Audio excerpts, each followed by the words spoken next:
And we're back, just like we told you we'd be. And I think we got it right this time. So I'm still Dr. Sherry Dark-Goudeau. We are still redmfoundation.org. We are still entering REDM Marathon, our first one, our virtual presentation, the very first time. And yes, we're still going to enjoy the joy of the voice of the survivor, the joy of song. We're still going to enjoy the joy of the voice of sharing with all of you. And yes, we're still going to do those wonderful giveaways and treats and things as you help us fundraise for this season for research scholarship. We love all the things that we do, but we wanted you to hear this survivor, and I think we got it now. Her name is Miss Bridget Bass. She is educator. She is sobriety life coach. She is motivational speaker. And most of all, she is a breast cancer survivor. She's going to tell you about her journey. I hope you enjoyed this. Okay, let's switch out.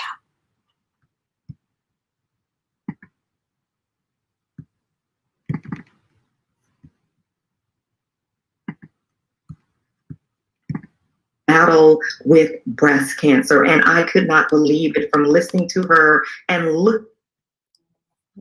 What time?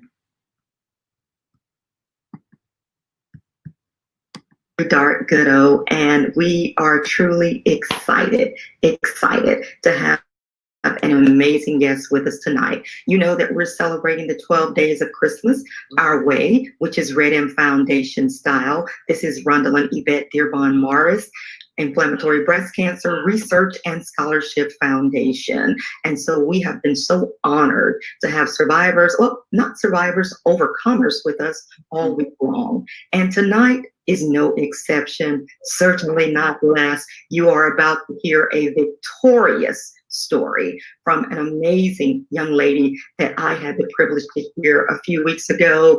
And I had her laughing just a few moments ago that I think I've been stalking her page. But she is just that captivating from the very moment that I've heard her. So I want you to put your hands together wherever you are, and hopefully they're sanitized hands in this season for our guest, none other than Miss Bridget Bass. Hi, good evening, everyone. Thank you for asking me to be a part of this outstanding foundation and presentation for the holidays. You are so welcome. We are so honored to have you, and you look simply beautiful. My goodness, Feel great. work. Yeah, that's what we want. Feel great. And, yeah. And so I had the privilege of listening to her by way of her broadcast a few weeks ago, as she was sharing on a part of her journey.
New person.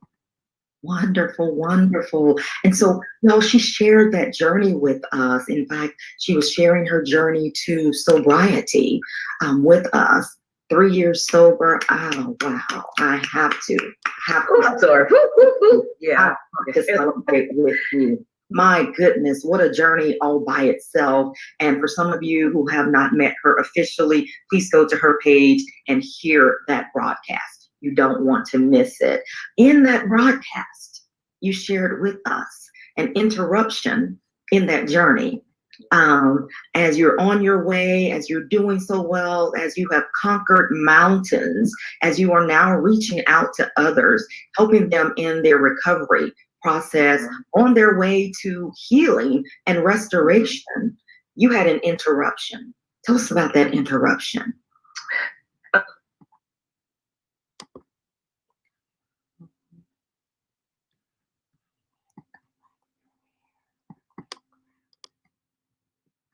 am your host on tonight, Dr. Sherry Dark-Goudeau, and we are truly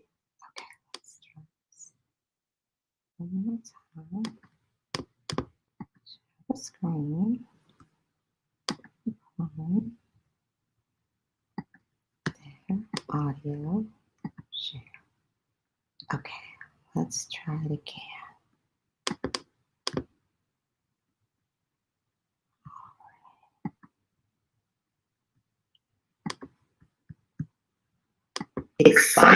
Excited to have an amazing guest with us tonight. You know that we're celebrating the 12 days of Christmas our way, which is REDM Foundation style. This is Rondalyn Yvette Dearborn Morris, Inflammatory Breast Cancer Research and Scholarship Foundation. And so we have been so honored to have survivors, well, not survivors, overcomers with us all week long. And tonight is no exception, certainly not less. You are about to hear a victorious story from an amazing young lady that I had the privilege to hear a few weeks ago. And I had her laughing just a few moments ago that I think I've been stalking her page. But she is just that captivating from the very moment that I've heard her. So I want you to put your hands together wherever you are, and hopefully they're sanitized hands in this season for our guest, none other than Miss Bridget Bass. Hi, good evening, everyone. Thank you for asking me to be a part of this outstanding foundation and presentation for the holidays. You are so welcome. We are so honored to have you, and you look simply beautiful. My goodness, Feel great. work. Yeah, that's what we want. Feel great. Yeah. And so I had the privilege of listening to her by way of her broadcast a few weeks ago as she was sharing on a part of her journey. And as she mentioned during that, which I want her to talk about, she began to talk about a battle with breast cancer. And I could not believe it from listening to her and looking at her. She certainly doesn't look like anything that she described that she's ever been through. And so it was a pleasure. It was a pleasure to hear it, and so inspirational for me. So I had to get a hold of her and went through all the channels. As I said, I'm the stalk wonder over here, but I think she knows much better than I do. So I want her to share just a little bit about who she is on tonight. Please go right ahead. Hi, again, my name is Bridget Bass. I'm 58. I am an educator of 20 plus years. 20 years in the game and then some. Thank you. I love teaching. I love working with kids. I love mentoring. I enjoy the work that I do. It's kind of education is service work because I do more than just teach academics, because you need more than just how to read and write. Don't get me wrong. All those things are great, but you also have to build character with our babies that are coming up. So I enjoy doing that. I have one son. I have one grandbaby. I am 3 years in recovery. So I'm living life, learning to relive life as a new person. Wonderful, wonderful. And so, you know, she shared that journey with us. In fact, she was sharing her journey to sobriety with us. 3 years sober. Oh, wow. I have to. Oh, I'm sorry. Yeah. To celebrate with you. My goodness, what a journey all by itself. And for some of you who have not met her officially, please go to her page and hear that broadcast. You don't want to miss it. In that broadcast, you shared with us an interruption in that journey. As you're on your way, as you're doing so well, as you have conquered mountains, as you are now reaching out to others, helping them in their recovery process, on their way to healing and restoration, you had an interruption. Tell us about that interruption. September, I went for my annual mammogram, which I would advise every female and males, if you need to, go for your annual mammograms because they make a difference. Wow. We should be going every year. Yeah. Benefits, no benefits. There are many organizations out in the surrounding areas, the city of Houston and metropolitan area, that provide all of the mammograms and services that you need to make sure that you're okay. Right. I went for my mammogram in August and they saw some things. As a matter of fact, they saw some things last year in 2019, and I wasn't really ready to handle it. I was just like, okay, well, I don't know what y'all saw, but it's okay, it'll be all right. It's just a little scar tissue. Yeah. So I went on about my business for about a year. And when I went back to have my annual mammogram, they would not do a regular mammogram. They went back and pulled their records up and said, you need to go and have an ultrasound. Well, when they said that, they kind of threw me off my mark, and some of my character defects kind of reared their heads, and I was a little annoyed. But it was a blessing in disguise because I kind of knew on the inside that something was going on. I did not have any symptoms, no symptoms. But the mammogram showed an abnormality. Something was different. Something was wrong. Something they saw that they hadn't seen before. Went through the ultrasound. Okay, well, you need to go and have a biopsy. At the biopsy, and my doctor called me September the 3rd, 2020. I was on my way home from work, and I've been with my OBG for about 15, 20 years now. So, and he's in the medical center. So he was telling me I need to come in. I'm like, no, we've been together too long for that. Just come on, tell me what you need me to know, and let's be good. So he told me, and he told me I had breast cancer in my right breast, and that I needed to have it taken care of. And he gave me the names, et cetera, et cetera. Yes. And I just kind of pulled over. I was on my way to the beauty supply place to buy products or something. And I just kind of went on in the beauty supply, went on about my business. I was kind of processing it. And then when I came back to the car, I just kind of sit there kind of numb, like, okay. Those words, or that word cancer, evoke that I'm just going to go by.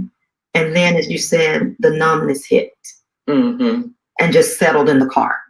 Yeah, I just kind of sit there for a while, and my thoughts were racing.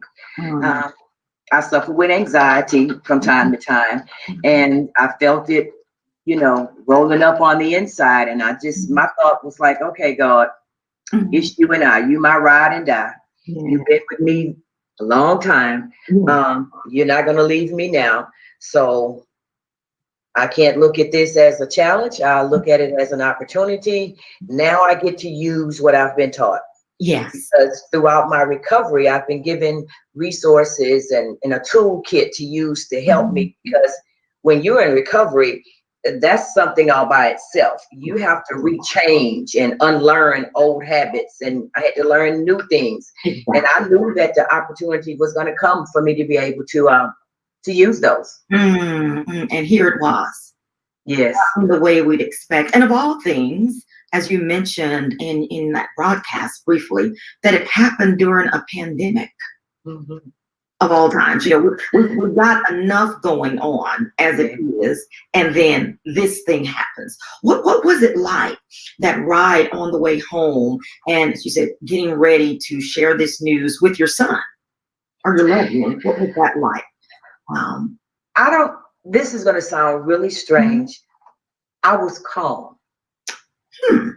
I didn't break out in tears. I didn't break out screaming and hollering and yelling and fussing and being angry. Those never came across. Hmm. Hmm. And the only, I know for sure, that is because of my relationship with Jehovah God. Yeah. Because I had already spoke in my mind, okay, Lord, it's you and me. You Yeah. my ride and die. We've been Mhm. together, we're gonna be together. If this is the end of my chapter, then I'm okay with that. I can make peace with that. If this is another chapter, I'm good with that too. However you see fit to do it, I'm okay with that. I just need you to order my steps so that I can get through with this.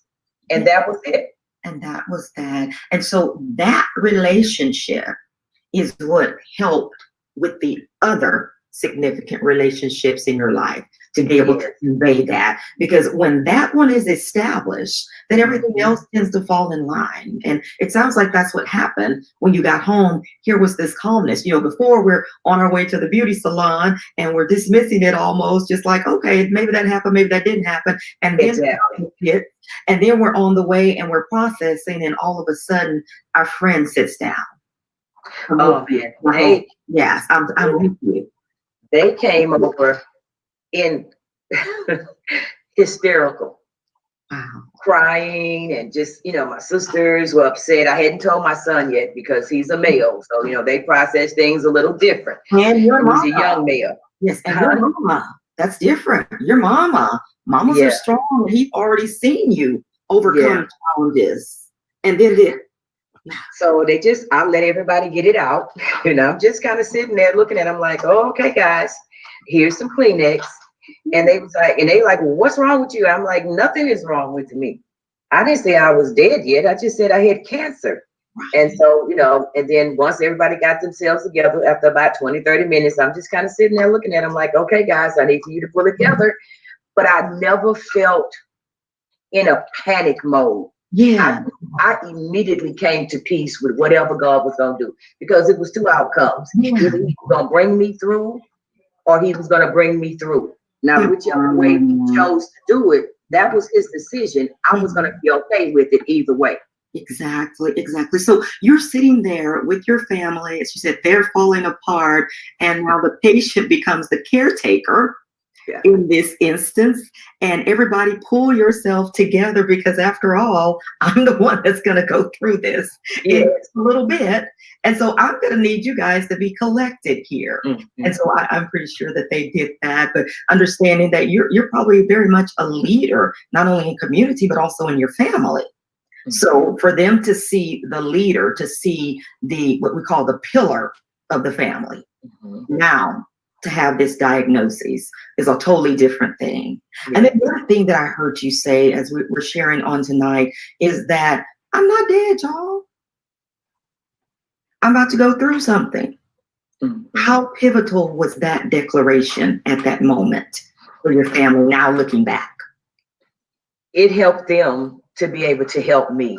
Mm-hmm. Because they were able to pull from my strength, and I was pulling from God's strength, who was enabling me to handle it. Yeah. Now, I think my biggest fear was, what is it going to be like? Yeah. How will this play out? Mm-hmm. What will the surgery be like? Who's going to be the doctor? Just your normal things. Yes. And what did they tell you as far as your initial treatments after hearing the diagnosis? Well, did they tell you a type of cancer? First of all, they told me I had, it's like stage 1. Oh. I can't think of the name of it. Oh my goodness, I'm sorry. But it's the very beginning stage. Yeah. I do remember them saying this: we caught it early. Everybody I talked to, because I was blessed to get in MD Anderson in the midst of a pandemic when no one was taking new patients. Oh, absolutely. I was able to get in. Yeah, that's a God thing. So everybody that I talked to, you go to MD Anderson, you deal with a team of doctors. You just don't deal with one person. Mm-hmm. You deal with a team of them. All of them just kept saying, we caught it early. Right. We caught it early. We caught it early. We're good. Mm-hmm. And I went through they redid everything that Memorial Herman did. They did their own testing and they compared everything. And they told me that I had walnut sides on really early. Yeah. both sides of my right breast. Oh my and God. that it would needed to be removed, and that I would have to have radiation. They did think that chemo would be a part of my treatment, but they Mhm. weren't quite ruling it out early. But Early. they said they didn't think so, and that I would have to take what they call the 5-year cancer pill. Yes. Yes. Yeah. So, Mhm. and that's exactly how it played out. I Oh my had my God. surgery October the 5th. Mhm. And then on top of that, I slipped and fell at work on September the 29th. I'm Oh like, okay, my all This right, is Lord, right? okay. This is This is a, no doubt. and I stayed the course. So that did not cause a delay, or you didn't allow it to create a delay in your care, in your treatment. At all. Just, I took some more time off because I had Mhm. to. I couldn't move around as much as I wanted to. Yeah. And I was grateful that the injury was minor and Yeah. that they could continue with the procedure and the dates that we had. Nothing had to be rescheduled. Exactly. So you have the surgery, and then you're recovering, and then this fall somewhere in here. So after October 5th, there's the surgery, there's recovery time, and then you're headed into radiation. How soon did you go into radiation after the surgery? I About 3 weeks. Oh, that was quick. Yeah, they moved very They quickly. moved very quick. And how many rounds of radiation? I had 22. Um, the last 7 were what they call boost treatments. The Oh. first were just like the general area, Mhm. everywhere in that area. And then the last 7 were directly in the area where they removed the cancer. Oh, wow. Oh, my goodness. Was there a lot of effect with respect to your skin from the Yes, radiation? Yeah. Yeah. yes, yes, yes, Yeah. yes. But it's coming back very, when you're a woman of color and you have melanin in your skin, it tends to act different. Mhm. My skin, it's the color of my shirt Oh, my goodness. Oh, in my. that area. And now in certain areas, I can see it moving along and coming back. But that also comes from the things that because I'm a holistic person, even though I feel deep kind of bad.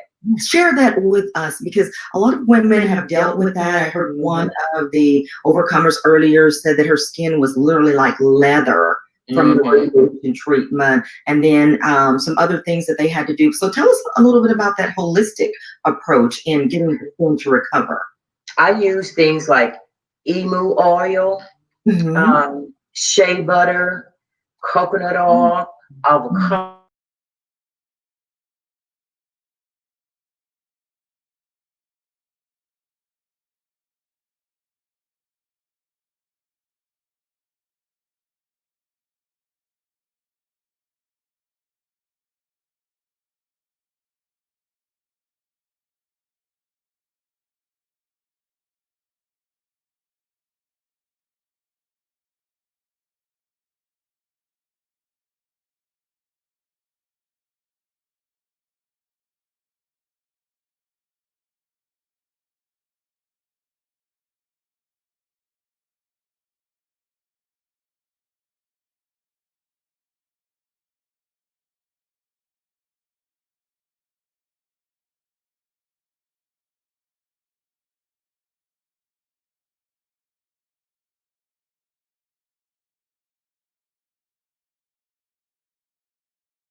I think it's just our streaming right now, but we're still going to try this thing. So bear with me one more moment and we're about to get it.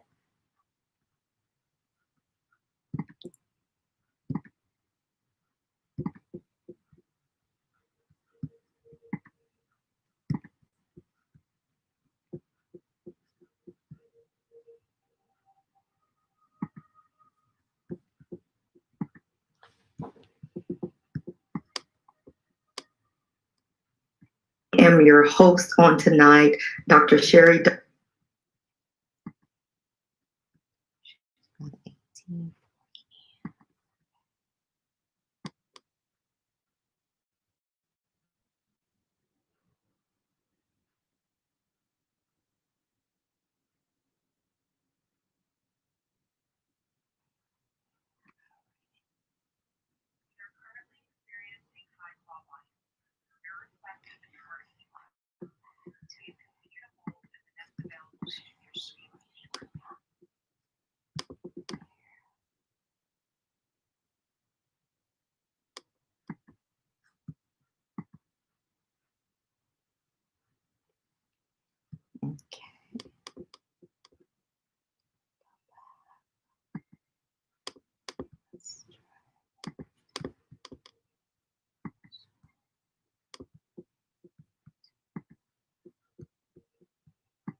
I am your host on tonight.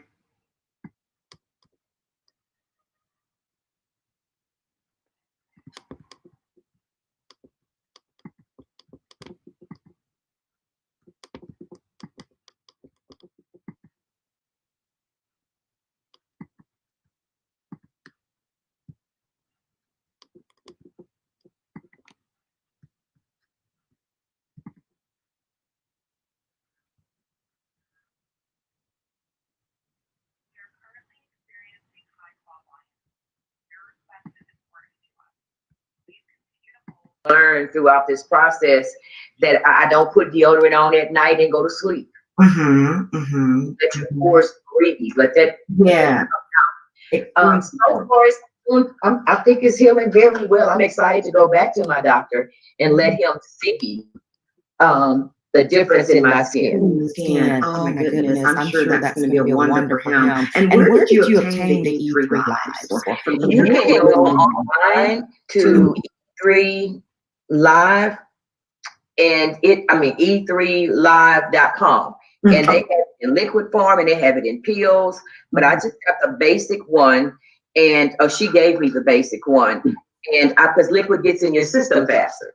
And I versus pills. So I wanted to live, and I did every morning. Wow. Amazing. Well, it's something we certainly want to share because I'm always interested in that recovery period and restoration period and all of the products that are used, because we learn quite a bit and able to share it. Now, with respect to the surgery, they remove your breast. So they talk to you about reconstructive surgery, at some point, if you desired that. Was that a part of that conversation with you as well?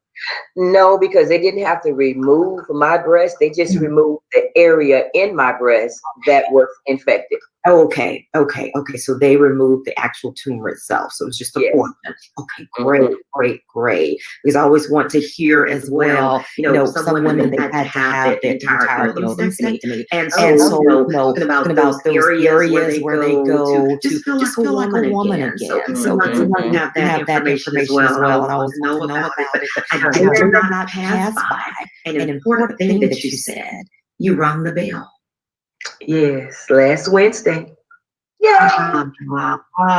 Tell us about that moment. The radiologist, the ladies and gentlemen who did my radiation every day, we became friends. Because I went every day, Monday through Friday, and we laughed, we talked. And still working. Still working full time. I teach. That's a full time job in the midst of a pandemic. Some kids online, some kids face to face. You know, that's a whole nother situation. But I still work, and I'm grateful that my job was very lingual and understanding with me to let me leave early to get to radiation and et cetera, and give me coverage. And one of the gentlemen at the radiation, when we got ready to ring the bell, it's a little poem that you read, and I could, and my friends, because of course it's a pandemic, so no one come in. Ring the bell. They kind of posted up on the outside of the window to peep in and watch me. So I read the little saying. I could hardly get it out because it's a tearjerker. And then I rung the bell, but I don't know what I was expecting, and the bell was like loud. So I kind of jumped up, and I was like, ooh. They kept saying, ring it up, and you ring it 3 times. And then I was just like, wow. What a moment. What I just felt like this was a test. Yeah. Because as an educator, I teach. Mm-hmm. And the only way that I know if my students have mastered or learned what I've taught is that I test them. And that test will show me either you got it and you're ready to move on, or I need to go back and reteach in some areas. Oh my God. And when I rung that bell, I had a real sense of that same calmness when I heard it. It's like I know you're pleased, God. I did and handled this the way that now there were a time or two when I just had a breakdown. Right. Where I cried and sobbed, but it lasted maybe 5 minutes. I was at work. I was playing it. I just broke out crying. I don't know why. Somebody said something from the district, asked me a question, and it just upset me. I answered them. I got off the phone, got off the email, and I just broke out crying. And I cried. Yes. And then I let it go. You know, it's okay to feel it, but you can't stay there. I couldn't that point.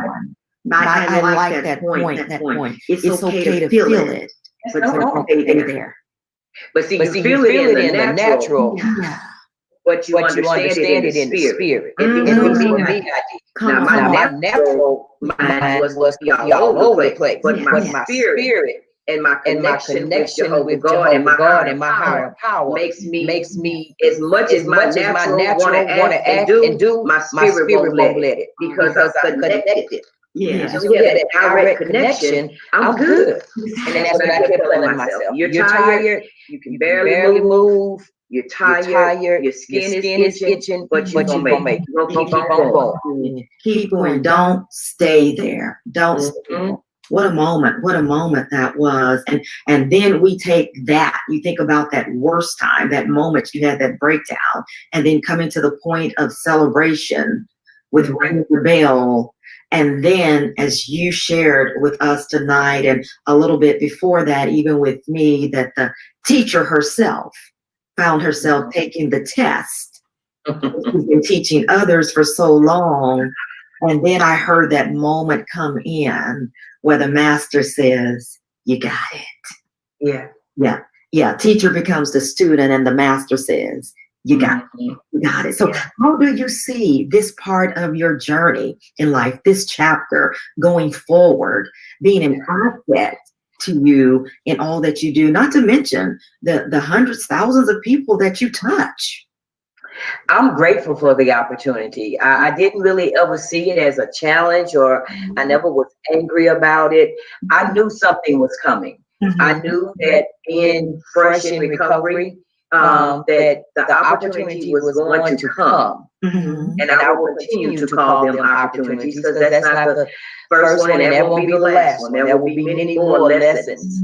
But my lessons, I allow them to be my blessings. And not just for me, because anything and everything that I go through is not just for me. It's for me to share with others and to be transparent. That's my purpose. I'm another chapter. Another chapter. Let's go. Let's turn the page. And I see greater still coming. I see greater still Oh, coming. thank I you see so it much. all over you. I see it all over you. And to hit this, because I think that sometimes we think that, especially as physicians, and I see my patients and able to see from a number of angles now that I didn't always see very early on. Nevertheless, I think that when we see them as a unit because they're in that particular time frame with us, and we don't always take in all of the factors that are going on at the same time. These other things are happening. So for you to maintain your sobriety during this time, tell us what that was like, because that's a very unique piece there that many don't realize all of the other battles people are fighting, and then breast. I when I admitted that I had a problem with alcohol, and I figured out that no human being could help me with it, and when I prayed and asked God to remove it from me, He removed the taste from alcohol. I've never had the desire or the taste for a Grand Marnier. That was my favorite drink. I've never had the taste for it, but the mental part of reshaping and reprogramming my mind, that was a different story, because I had patterns of almost 40 years of drinking. I went through all stages, 1, 2, 3, and 4. It was a blessing, and still is a blessing, because we can only do Zoom meetings now. I'm not able to get to my meetings and fellowship with my fellow brothers and sisters in sobriety as much as I would like to, because of the pandemic. And I really can't go now because I'm at a higher risk, because I have issues with my immune system, etc., etc. But I never wanted to drink. Taking a drink never crossed my mind. I never even wanted to act like I would have acted when I was drinking, because I just kept saying in my mind, man, I know you strategically allowed me to become sober, because this was coming up. Because had I been drinking when I had camp, and this would have happened, it would have been a total disaster. It wouldn't have. It would have may have came out, but I wouldn't have this. I wouldn't have had the peace and joy and contentment. Because every time I had to ask, I'm laughing and joking and at work playing with the kids and my coworkers. I sometimes ask myself, "You sure you have cancer? Because you so acting like ain't nothing wrong." See, once upon a time, I wouldn't have acted like that. It would have been a pity party. Woe is me. I'm mad at the world. Why this had to happen to me, and all that kind of stuff. It had just been a mess. So I would have been nervous, probably a breakdown.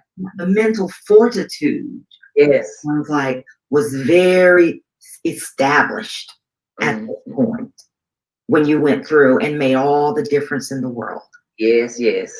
And even now, I'm still in my recovery stage. My body's trying to get back to what it used to be before this happened. I feel stronger every day. I'm not as fatigued as I used to be, but there are also still some symptoms. My radiologist told me that my symptoms would peak and then they would start to trundle away. And then I have minimal side effects of the 5-year pill. Because that's a whole nother thing that I just did not want to take. I'm like, my bones are already ache and throb. I don't need nothing else making them hurt worse than the rain and the cold weather. That's enough. Exactly. The hot flashes and things like that. But I've been on it now about a week, and I've had a couple of hot flashes, but it's nothing that so far, it hasn't been anything that's just life-changing or threatening, where, you read all these things about the possible side effects and this and that, and you just kind of become like, oh, Lord, I just don't want to take this pill. I was starting to, in my mind, play games with me. And I was like, wait. Come on. There you go. Come on back. The same one that brought you through is going to bring you through these 5 years with this pill. So I don't know why. I have to have a talk with myself. I have to talk to myself and reflect and let myself know you're not in control. You wasn't in control when they told you. You wasn't in control when the surgery was done. And you wasn't in control through the whole situation. So I need you to back back, get your hands off of it, take a deep breath, and know that God got you. And after that, I'm like, let me take this pill and go about my business. Oh, wow. I I love it. I love it. I love it. So at this point, what can we expect as you share now with those who are on their journey in sobriety, those who are on their journey with breast cancer? What can we expect now from the teacher who has the test? What can we expect? Don't stop. Keep pushing. Keep trusting and believing and knowing. And I stopped asking myself, why is this happening to me? And I changed my mindset to, okay, Lord, what do you want me to learn from this? How can I use this to help others? And that's how I look at it. And that's what I do. I can stand from the mountaintop or I can stand on the corner with a megaphone. It doesn't make a difference. But I'm always tell my story and be proud and transparent and give credit where credit due, because it wasn't anything that Bridget did. It just so happens that Bridget is blessed and highly favored, and Bridget is building her spiritual relationship with her maker. And she has a good, solid foundation that still needs to be continued to be built, though. You know, it's like you building a building. If your foundation is weak, you can have the prettiest building in the world, but when a strong wind comes, everything gonna fall, tear apart. It's gone. It's gone. And guys, listen, you heard it right here. And I believe she's telling us tonight, story isn't over, to be continued. And that's the message we share with every survivor, every overcomer. My beautiful sister, I salute you tonight.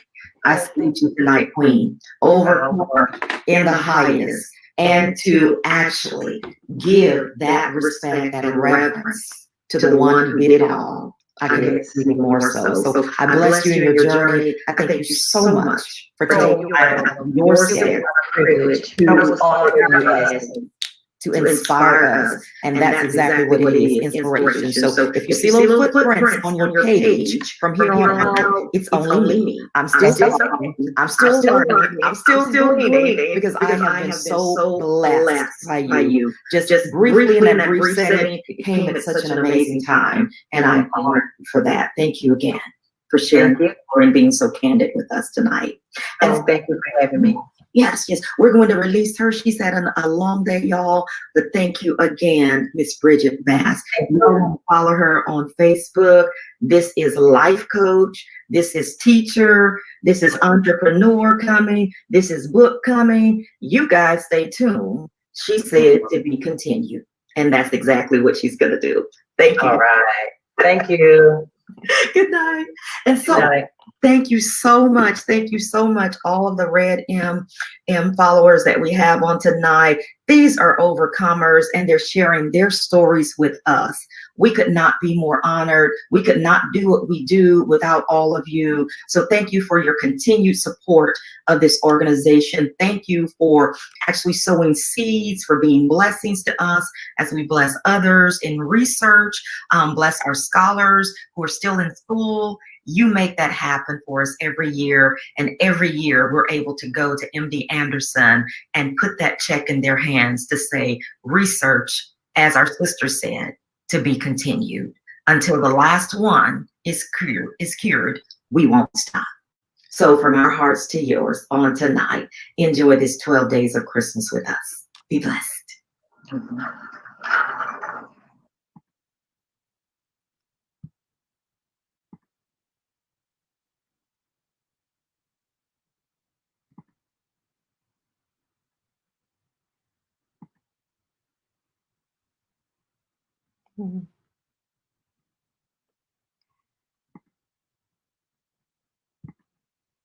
And just like that, we have our first, or one of the first of the day.